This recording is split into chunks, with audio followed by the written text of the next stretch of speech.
नमस्कार दोस्तों, आज हम आपसे निर्जला एकादशी के बारे में कुछ कहना चाहते हैं। जो हमें पता है वो हम आपको बताना चाहते हैं। निर्जला एकादशी 24 एकादशी में एक इसका बहुत महत्व है।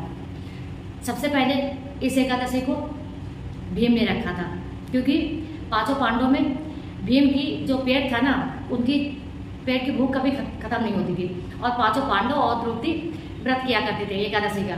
तो भीम ने महेश ऋषि से पूछा कि सारे लोग व्रत रख लेते हैं एकादशी का और हम नहीं रख पाते हैं, तो कोई ऐसा व्रत बताइए जिससे हम एक व्रत करें, एक दिन व्रत करें और हमें तब फल प्राप्त हो। तो महेश ऋषि ने कहा कि जेठ मास की शुक्ल पक्ष की जब दशमी के बाद एकादशी आएगी ना, उस एकादशी का तुम व्रत करना और निर्जला रहना। निर्जला मतलब बिल्कुल जल को ग्रहण नहीं करना। तो भीम ने कहा कि ठीक है, हम वो एकादशी का व्रत रखेंगे। और सबसे पहले भीम ने ही निर्जला एकादशी का व्रत रखा था, इसीलिए इसे भीम एकादशी भी कहा जाता है। पांडव एकादशी भी कहते हैं कहीं कहीं। और इस दिन के 3 बजे के पहले अगर हम पानी पीना चाहें या कुछ खा के पानी पीना चाहें तो हमें पी लेना चाहिए। इसके बाद में हमें 24 घंटे व्रत रखना चाहिए। और जब दूसरे दिन एकादशी के बाद में जब द्वादशी आती है, उस दिन हमें सवेरे उस व्रत का पारायण करना चाहिए। ऐसी सारी एकादशी जो व्रत होते हैं ना 24, उसमें 23 एकादशी है, तो उसमें सबसे बड़ी 24वीं एकादशी भीम एकादशी या पांडव एकादशी कही जाती है और निर्जला एकादशी भी कही जाती है। कहते हैं सतयुग में एक राजा हुआ करते थे, उनका राजपाट बहुत सुंदर था। उनका एक पुत्र था, उन्होंने अपने पुत्र को राज सिंहासन दे दिया और वो वन में चले गए। राजा रानी दोनों लोग वन में चले गए। और उनकी प्रजा का भी एक नियम था कि प्रजा का हर इंसान वो व्रत रखता था एकादशी का, 24 एकादशी का व्रत करता था। केवल गर्भवती महिलाएं, वृद्धा माताएं और बच्चों के लिए छूट थी, बाकी सारे लोग एकादशी का व्रत करते थे। राजा का लड़का भी बहुत कर्तव्यपरायण था, वो भी पूजा पाठ करता था, वो भी एकादशी का व्रत करता था। तो जब राजा जंगल में चले गए तो यमलोक से दूत आए, तो उन्होंने कहा कि जितने लोग भी इस नगर से जाते हैं सब बैकुंठ को चले जाते हैं, कोई यमलोक जाता ही नहीं है। तो उन्होंने कहा क्या करें, तो वो गए ब्रह्मा जी के पास और ब्रह्मा जी से पूछा जाके कि ब्रह्मा जी आप हमको कोई ऐसा उपाय बताइए जिससे इस नगर के लोग भी यमलोक आए, सारे ब्रह्मलोक चले जाते हैं। तो ब्रह्मा जी ने कहा कि अच्छा ठीक है, हम विष्णु जी से बाद में बात करते हैं, पहले हम खुद कुछ ऐसा करते हैं ताकि वहाँ के लोग ब्रह्मलोक ना जाके 1-2 लोग तो वहाँ जा ही करें। तो उन्होंने कहा कि ठीक है। तो उन्होंने ब्रह्मा जी ने एक मोहिनी का रूप बनाया और मोहिनी का रूप बना के ब्रह्मा जी जंगल में चले गए। जंगल में गए, राजा के पास पहुँच गए, राजा को मोहिनी रूप दिखाया। तो राजा इंसान था, तो राजा मोहिनी रूप देख के मोहित हो गया। तो राजा ने कहा कि हम तुमसे शादी करना चाहते हैं। तो उन्होंने कहा कि शादी करने की हमारी एक शर्त है। तो उन्होंने क्या किया कि जो हम कहेंगे वो तुम्हें मानना पड़ेगा। तो राजा ने कहा ठीक है, हम मान लेंगे तुम्हारी शर्त, कोई दिक्कत नहीं है। तो राजा अपने महल को लौट आया, वन में गया था, महल को लौट आया और उसने वहाँ मोहिनी से शादी कर ली, जो ब्रह्मा के रूप में अवतरित हुए थे। उन्होंने शादी कर ली। अब जेठ मास का दशहरा आया, जैसे आज दशहरा था तो दशहरा आया, दूसरे दिन एकादशी थी और ब्रह्मा जी यहाँ क्या करने आए थे, क्योंकि एकादशी का व्रत रोकने आए थे कि ये एकादशी का व्रत ना रहे। कोई तो एक ऐसा इंसान हो जिस एकादशी का व्रत ना रहे, तो इस मतलब नगर से कोई यमलोक जाए। तो राजा के पास मोहिनी गई। मोहिनी ने कहा कि राजा जी ऐसा है कि हमारा एक जो हमने वरदान आपसे मांगा था उसका देने का टाइम आ गया है। तो राजा ने कहा ठीक है, मांगो, क्या वरदान मांगना चाहते हो। कहते कल एकादशी है, पांडव एकादशी है और निर्जला एकादशी भी है, आप व्रत नहीं रहेंगे। राजा ने कहा ऐसा नहीं हो सकता है, एकादशी का व्रत तो हम रहेंगे। इसके अलावा तुम जो मांगो, धन वैभव राजपाट जो तुम कहोगी, एक दिन के लिए हम सब कुछ तुम्हारे लिए करेंगे। तो उन्होंने कहा कि अगर तुम ऐसा नहीं करोगे तो हम आपको छोड़ के चले जाएंगे। तो राजा ने कहा कि नहीं, छोड़ के मत जाओ, मतलब हम तुम्हारे ऊपर मोहित हुए और हमने अपनी इस उम्र में शादी की तुमसे और हम देखो राजपाट लेके राजपाट में वापस लौट आए, तो इसके अलावा और कुछ भी मांग लो। तो उन्होंने कहा सोच लो राजा जी, जो हम कहेंगे वो आपको मानना पड़ेगा। तो राजा ने कहा ठीक है, तुम जो कहोगे हम वो मानेंगे। तो उन्होंने कहा कि तुम अपने बेटे है ना जो राजकुमार, उसकी बलि दे दो। तो कि हम एकादशी का व्रत नहीं त्याग सकते, हम अपने पुत्र की बलि दे देंगे। तो उन्होंने कहा ठीक है, बलि देने के लिए अपने पुत्र को बुलाओ। तो राजा ने अपने पुत्र से कहा और जो पहली पत्नी थी उनसे भी कहा। तो उन्होंने कहा कि ये आपने सही फैसला किया कि आप अपने पुत्र की बलि दे देंगे पर एकादशी का व्रत नहीं छोड़ेंगे।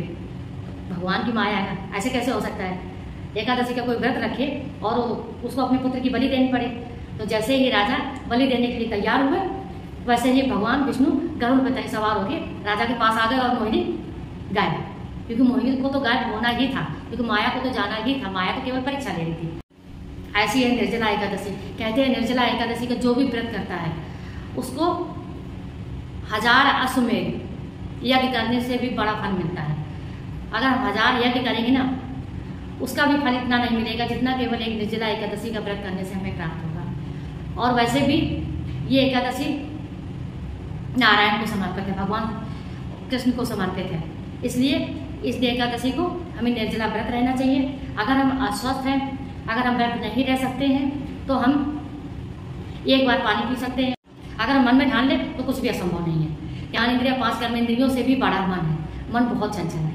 अगर हम कहेंगे कि हमें व्रत रहना है निर्जला एकादशी का, तो वो कहेगा नहीं, प्यास लगी प्यास लगी प्यास लगी प्यास लगी। ऐसा नहीं करना देना है, हमें बिल्कुल प्रण करना। 5 ज्ञान इंद्रिया 5 कर्म इंद्रियों को अपने बस में करके, जब हमारी 10 इंद्रियां हमारे बस में हो जाएगी तो मन भी हमारे बस में हो जाएगा। और एक दिन तो हम 24 एकादशी का व्रत नहीं कर सकते पूरी साल, तो एक दिन तो निर्जला एकादशी का व्रत कर ही सकते हैं। और इस दिन हमें दान करना चाहिए। कल जगह जगह पे शरबत बटेंगे, लस्सी बांटी जाएगी, ये सब कुछ होता है।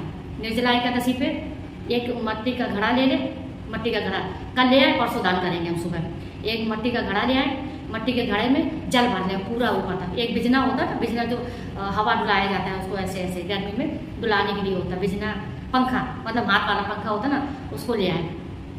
और 250 ग्राम चीनी या आधा किलो चीनी, जितनी भी श्रद्धा हो उतनी चीनी ले लें।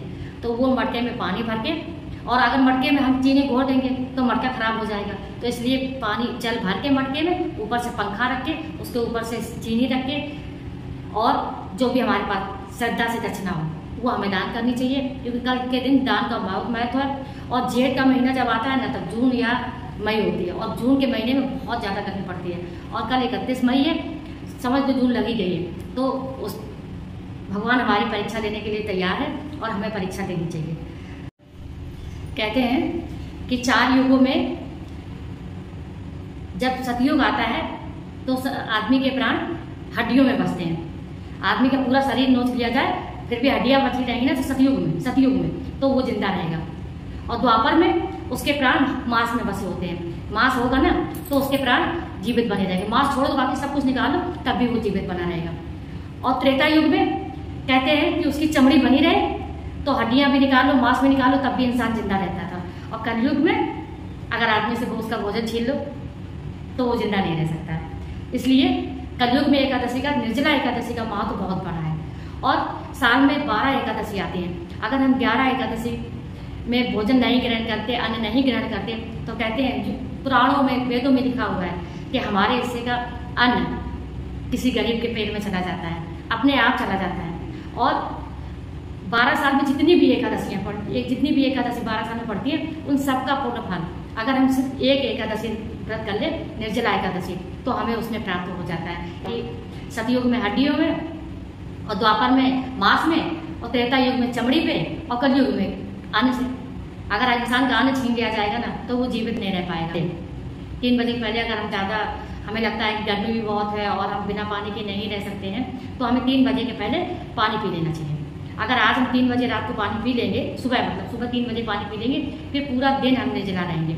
और फिर अगले दिन सुबह 3 बजे हमें जितना हमने दान बताया, पंखे का, शरबत का, मिट्टी के घड़े का दान करके फिर हमें जल पीना चाहिए।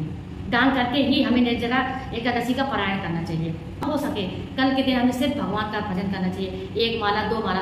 अगर कल के दिन हम विष्णु भगवान का नाम लेते हैं या हरे कृष्णा हरे राम का माला पे जाप करते हैं, तो 1 माला, हमने बहुत कथा में सुना है कि 1 माला का फल 1000 गुना मिलता है। तो हमें कल जितना हो सके उतना हमें भगवान का भजन करना चाहिए। कहते ना, कलयुग केवल नाम आधार है, और सुमिर सुमिर नर उतरे पारा।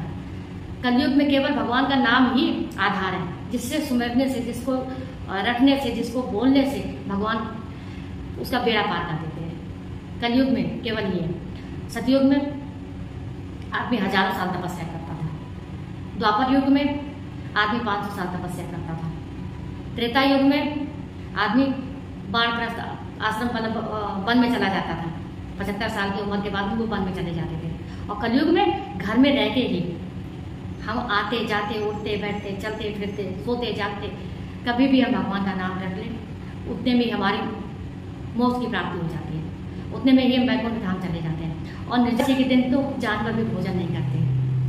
उनको भी पता होता कि आज दशमी है, कल एकादशी है, और वो लोग भी अन्न को ग्रहण नहीं करते हैं। बाकी दिन गाय, कुत्ता, बिल्ली सब खाना खाते हैं, भोजन करते हैं। केवल उनको पता होता है कुदरती कि कल एकादशी है और वो भोजन नहीं करते। इतना बड़ा महत्व है। अगर आपको हमारी वीडियो पसंद आई हो तो लाइक कीजिए, सब्सक्राइब कीजिए और कमेंट कीजिए, और ज़्यादा से ज़्यादा लोगों तक शेयर कीजिए, ताकि सारे लोग इस कथा को सुन सकें और व्रत कर सकें और भगवान विष्णु की शरण में रहें, और भगवान सबके ऊपर कृपा अपनी बनाए रखें। नमस्कार।